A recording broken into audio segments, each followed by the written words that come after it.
अस्सलाम वालेकुम फ्रेंड्स, क्या हाल है आप सबका। आज मैं लेके आई हूँ आपके लिए ज़बरदस्त सी वीडियो जिसमें मैं आपको बताऊँगी कि टोर्टिला रैप को आप पिज़्ज़ा की तरह किस तरह बना सकते हैं। आज मैंने ये 3 रैप तैयार किए हैं। इन्हें बनाना बहुत ही आसान है।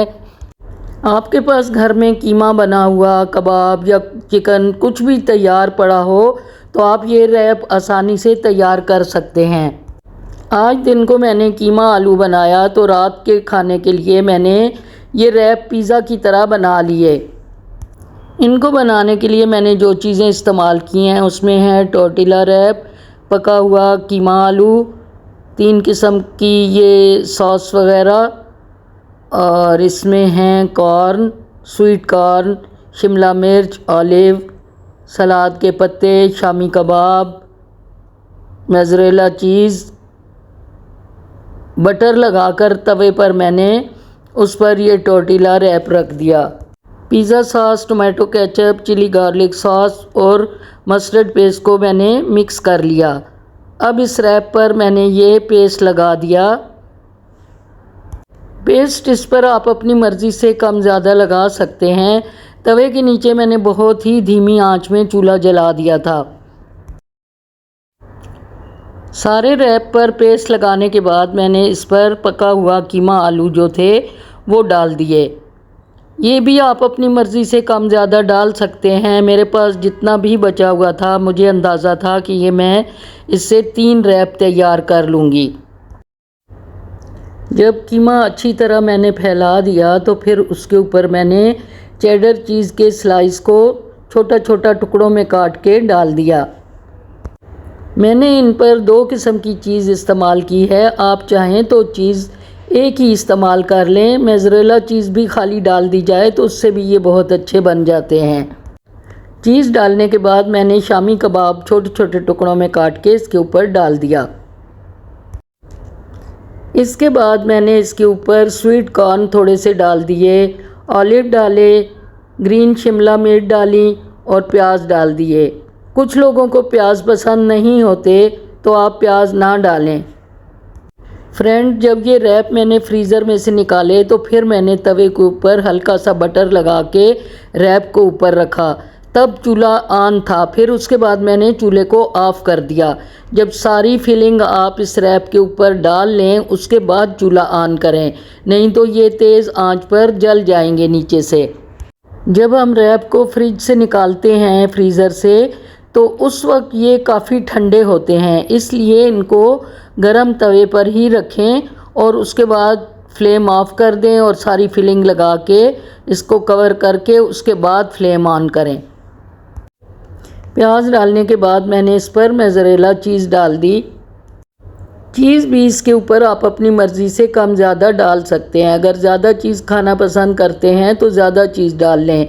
उसके बाद मैंने इसके ऊपर फिर थोड़ी सी ये सॉस डाल दी और उसके ऊपर 1 टीस्पून मैंने ऑयल डाल दिया। आप चाहें तो ऑलिव ऑयल डाल दें। मेरे पास इस वक्त ऑलिव ऑयल मौजूद नहीं था, इसलिए मैंने जो घर पे आम कुकिंग में ऑयल यूज़ करते हैं वही डाला। वैसे अगर आप ऑलिव ऑयल डालें तो वो बहुत ही अच्छा टेस्ट देगा। उसके बाद मैंने इस पर थोड़ा सा ऑरिगेनो, कुटी हुई लाल मिर्च डाल के इसको कवर कर दिया और चूल्हा ऑन कर दिया। फ्रेंड्स, चूल्हे की आंच बहुत ही धीमी रखें, जिस तरह हम चावलों को दम देने के लिए रखते हैं। अगर आंच तेज़ हुई तो ये नीचे से जल सकते हैं। 5 से 7 मिनट में ही चीज़ ऊपर से मेल्ट हो जाती है। स्टीम के अंदर ये चीज़ मेल्ट हो जाती है। लें जी, एक पिज़्ज़ा तो हमारा तैयार हो गया। इस रैप को भी हम उसी तरह तैयार कर लेंगे जिस तरह पहले हमने तैयार किया था। उस पर कीमा पहले लगाया था, लेकिन इस पर मैंने कबाब पहले लगाए। आप इसी तरह कुछ भी लगा सकते हैं, वेजिटेबल लगा सकते हैं अगर कोई मीट वगैरह ना लगाना चाहें तो। इस पर सारी फिलिंग लगाने के बाद मैंने इसको 5 मिनट के लिए कवर किया और उसके बाद मैंने इस पर सैलेड के पत्ते रख के फोल्ड कर दिया। फ्रेंड्स, एक जैसे खाने से दिल भर जाता है। दिन को जो चीज़ बनी हो वो शाम को खाने को तो दिल नहीं चाहता, तो आप थोड़ी बहुत चेंजेस करके इस तरह की कुछ नई चीज़ बना सकते हैं। उन्हीं चीज़ों से आप घर की चीज़ों से ही नई चीज़ तैयार कर सकते हैं। खाना बनाने के लिए हमें अपने हाथों को बहुत अच्छे से साफ़ रखना चाहिए। जिस वक्त खाना मैं बनाने लगती हूँ तो सबसे पहले मैं अपने हाथ अच्छे से वॉश करती हूँ, क्योंकि हमें उन्हीं हाथों से आटा गूंदना होता है। हाथों की मदद से ही हमें खाने पर सारी चीज़ें डालनी होती हैं। ज़रूरी नहीं है कि हर चीज़ के लिए हम चम्मच का ही इस्तेमाल करें, इसलिए हमारे हाथ बहुत ही साफ़ सुथरे होने चाहिए ताकि खाना अच्छा बने। फ्रेंड्स, हमें जल्दी उठने और जल्दी सोने की आदत अपनानी चाहिए। अगर हम सुबह जल्दी उठ जाते हैं, नमाज़ पढ़ते हैं, कुरान मजीद की तिलावत करते हैं तो हमारा पूरा दिन बाबरकत गुज़रता है। फ्रेंड्स, आपने देखा होगा पहले वक्तों के मुकाबले में आजकल बीमारियां बहुत ही ज़्यादा हो गई हैं। उसकी वजह भी यही है कि हम लोगों ने अपना लाइफस्टाइल बिल्कुल ही चेंज कर दिया है। देर से उठते हैं, देर से सोते हैं और पूरा टाइम हम लोग खाते पीते रहते हैं। जब रात को लेट खाना खाएंगे तो और लेट सोएंगे तो खाना हज़म किस वक्त होगा। हमारे मैदे को बहुत ही ज़्यादा काम करना पड़ेगा। पूरी रात हमारा मैदा इसी चीज़ में लगा रहेगा कि इसको खाने को हज़म करना है। जब वो हज़म होता है तो सुबह हो जाती है, फिर सुबह हम खाना शुरू कर देते हैं। खाना खाना चाहिए, खाना खाना कुछ बुरा नहीं है, लेकिन जब हम खाना खा के उसके साथ कुछ एफर्ट नहीं करेंगे, कोई एक्सरसाइज नहीं करेंगे तो फिर हमारी पूरी बॉडी में फ़ैट जमा होता रहेगा और हम हर किस्म की बीमारियों में मुब्तला हो जाएंगे। हमारी कोशिश यही होनी चाहिए कि रात का खाना हम 8 बजे तक खा लें और उसके बाद कुछ भी एक्स्ट्रा चीज़ें ना खाएं जिससे हमारी सेहत पे बुरा असर पड़े। आपने नोट किया होगा, एक तो हमारी खुराक आजकल खालिस नहीं है। सब खानों में मिलावट होती है, सब मिसालों में मिलावट होती है। इसलिए कोशिश यही करें कि घर पर ज़्यादा से ज़्यादा साफ़ सुथरा खाना खुद बनाएं। फ्रेंड्स, सारे दिन के खाने में नाश्ता जो होता है वो बहुत ही ज़रूरी होता है। नाश्ता अच्छा होना चाहिए जिसमें प्रोटीन भी शामिल हो, जिसमें कार्बोहाइड्रेट्स भी शामिल हों, जूसेस भी शामिल हों।